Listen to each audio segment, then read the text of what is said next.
Marcus Chun had always been a creature of habit. Every morning at exactly 6:47 a.m., he would step onto his small apartment balcony with a steaming cup of coffee in one hand and yesterday's leftover chicken in the other. The ritual had started 3 months ago when he first noticed the small, peculiar cat huddled behind his potted fern that wasn't quite like any cat he'd seen before.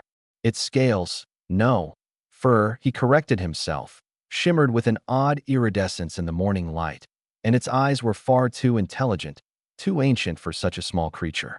But Marcus was a simple man who worked long hours at the architecture firm downtown, and he didn't have time to question the universe's quirks. A hungry animal was a hungry animal, regardless of how strange it looked. "There you go, little one," Marcus would say, setting down the food on a small plate he'd designated specifically for his mysterious visitor. The creature would emerge from its hiding spot, moving with a grace that seemed almost calculated, and devour the offering with surprising delicacy. What Marcus didn't know, what he couldn't possibly know, was that this cat was Zephyranth, the last surviving hatchling of Queen Sithorizel, sovereign of the Dragon Dominion that spanned 3 galaxies and commanded the respect of 1,000 sentient species in the grand crystalline palace that floated in a pocket dimension accessible only to the most powerful beings in the universe. Queen Sithorizel was in a state of controlled panic. Her advisors, ancient dragons who had witnessed the birth and death of stars, stood in solemn silence around the obsidian council table. "Your Majesty," spoke Lord Vormithrax, his voice like grinding continents. "We have searched 17 star systems. The hatchling's signature has gone completely dark. It is as if she has vanished from existence itself." The queen's enormous form shifted, her scales creating a sound like 1,000 wind chimes. Her eyes, each the size of a small moon, burned with maternal fury and fear. "My daughter survived the assassination attempt only to disappear into the void. This is unacceptable." Lady Karathes, the queen's oldest advisor, stepped forward. "We have detected faint traces of her life essence on a planet the locals call Earth. Third planet from a yellow dwarf star. Primitive civilization, barely space-capable. Class 7 protection status. Earth," the queen repeated, her mental probe already reaching across dimensions. "Deploy the search teams. Discreetly. The Galactic Council's non-interference protocols are clear, but my daughter's life supersedes bureaucratic nonsense." Back on Earth, Marcus was having a particularly difficult Tuesday. The Hoffman project had fallen through, his ex-girlfriend had texted him asking to talk, and his mother was pressuring him about grandchildren again. But when he came home to his modest apartment and saw the little creature waiting on his balcony, tail twitching in what he interpreted as anticipation, his stress melted away. "Rough day, huh?" Marcus said, as if the animal could understand him. He had taken to talking to it, finding a strange comfort in its presence. "Join the club, buddy." He had started leaving the balcony door open a crack, and tonight, for the first time, the creature ventured inside. It moved through his apartment with curious confidence, examining his furniture, his books, his photographs with those impossibly intelligent eyes. Marcus watched from his kitchen, feeling oddly honored by this display of trust. "I should probably give you a name," he mused. "You look like a Sophie." "Yeah, Sophie suits you." Zephyranth, now apparently Sophie, made a sound that, in the dragon tongue, meant roughly, "How dare you?" but which Marcus interpreted as pleased purring. What Marcus also didn't know was that at that very moment, a fleet of dragon scouts in human form had just arrived in New York City, armed with detection equipment and centuries of tactical experience. What they found, however, confused them greatly. "The signature is definitely here," reported Scout Commander Therax to the Queen via quantum communication. "But it's contaminated, mixed with human essence, food essence, comfort, affection." He paused, his voice betraying confusion that spanned a 1,000-year military career. "Your Majesty, I believe the hatchling has been domesticated." In the palace, silence fell. Even the ambient magic that lit the halls seemed to flicker in disbelief. "Explain," the queen commanded, her voice dangerously soft. "The human male appears to be feeding her. Daily. We have observed him speaking to her with genuine care. He has given her a name, Sophie. He has purchased what humans call cat toys. Your Majesty, she appears to be content." The queen's roar shook 3 dimensions. My daughter, the heir to the dragon dominion, has been reduced to a human's pet. But Lord Vormithrax, ever the wise counselor, held up a clawed hand. Your Majesty, consider this. The hatchling survived an assassination attempt that killed her 17 siblings. She crash-landed on an unknown planet, injured and alone. And yet, she lives. This human has, inadvertently, protected the heir to your throne. The queen fell silent, considering. Show me this human. The magical viewing sphere manifested, showing Marcus in his small apartment. He was sitting on his worn couch, the hatchling curled up beside him, as he read aloud from a book about architecture. His voice was gentle, rhythmic. The hatchling's breathing had synchronized with his, a sign of deep trust in dragon culture. He doesn't even know, whispered Lady Karathes. He has no idea what she is, what we are. He feeds her simply because she was hungry. He speaks to her because she was alone. Marcus had no idea that his every movement was being analyzed by beings who could level planets with a thought. He simply stroked Sophie's scales, fur, he still insisted to himself, and talked about his day. You know what's funny, Sophie? I always wanted a pet growing up, but my parents said we couldn't afford it. Now here you are, and I don't even know what you eat properly. I've just been giving you chicken and fish. Is that okay? You seem healthy enough. He paused, then laughed at himself. I'm having a conversation with a cat. My therapist would have a field day with this. In the palace, the queen made her decision. I will go myself. Alone. Under human guise. Her advisors protested, but she silenced them with a look. If this human has cared for my daughter, I will meet him as a mother, not as a queen. Prepare the transformation spell.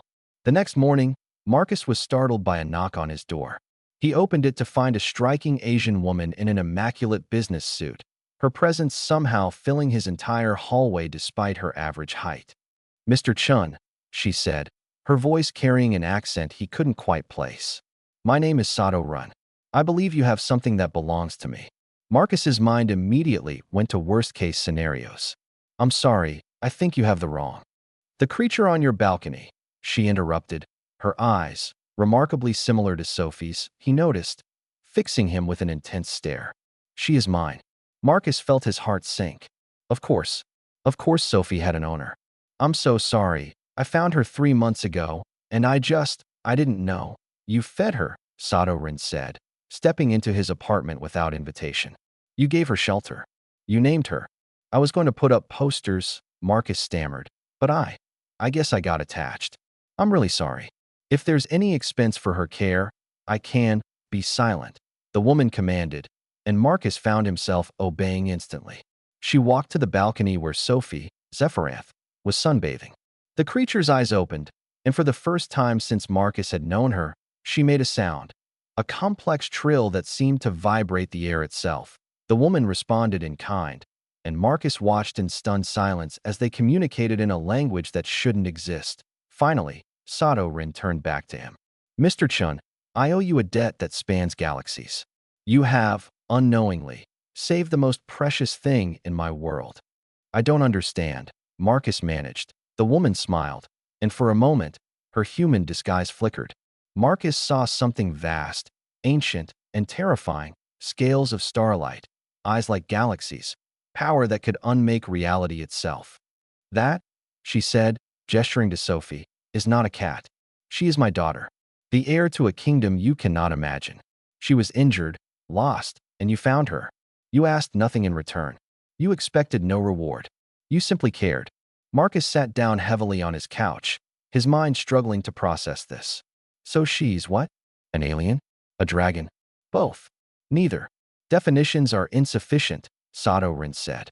But what matters is this.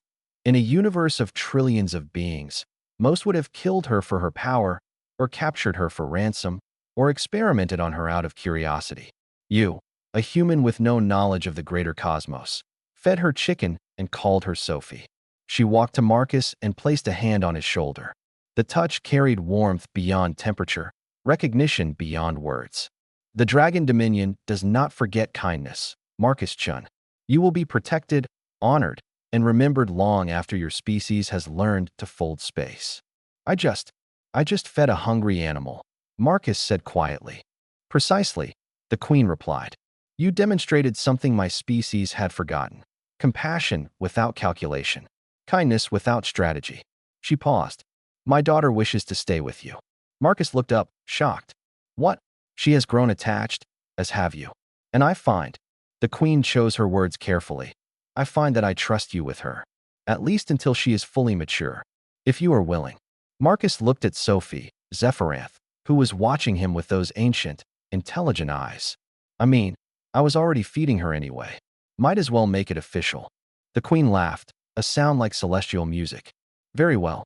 Know this, Marcus Chun. You have made an ally of the Dragon Dominion. Should you ever need anything at all, you need only ask. She prepared to leave, then turned back. Oh, and Marcus? She prefers beef to chicken. And she can understand every word you say. Marcus looked at Sophie with new understanding. Every word. The creature, the dragon hatchling, heir to a galactic empire, made a sound that was unmistakably smug. After the queen left, Marcus sat in silence for a long moment. Then he looked at Sophie and said, So, you're a princess? Sophie stretched luxuriously and bumped her head against his hand. Right, Marcus said, stroking her scales. Definitely scales now that he was looking properly. I guess I should upgrade from chicken then. Do dragon princesses eat caviar? Sophie's expression suggested that she wouldn't say no to as the sun set over the city. Marcus Chun, ordinary architect, sat with an extraordinary creature and contemplated the strangeness of the universe. Somewhere across dimensions, a queen watched over her daughter, grateful beyond measure for the simple kindness of one human man. And in that small apartment on the 7th floor, a friendship that would reshape the relationship between dragons and humanity continued over a plate of hastily prepared steak and a conversation about whether Marcus should finally call his mother back. Some bonds, it turned out, transcended species, galaxies, and the very fabric of reality itself. Sometimes, all it took was a little chicken, a lot of patience, and the willingness to care for something small and strange that showed up on your balcony. Sophie purred, a sound that, unknown to Marcus, was already being recorded by dragon historians as a turning point in galactic history. But that was a worry for tomorrow. Today, there was dinner to share and a documentary about ancient architecture to watch. Marcus had learned long ago that life's best moments were often its simplest ones. He just never expected those moments to include a dragon princess disguised as a cat.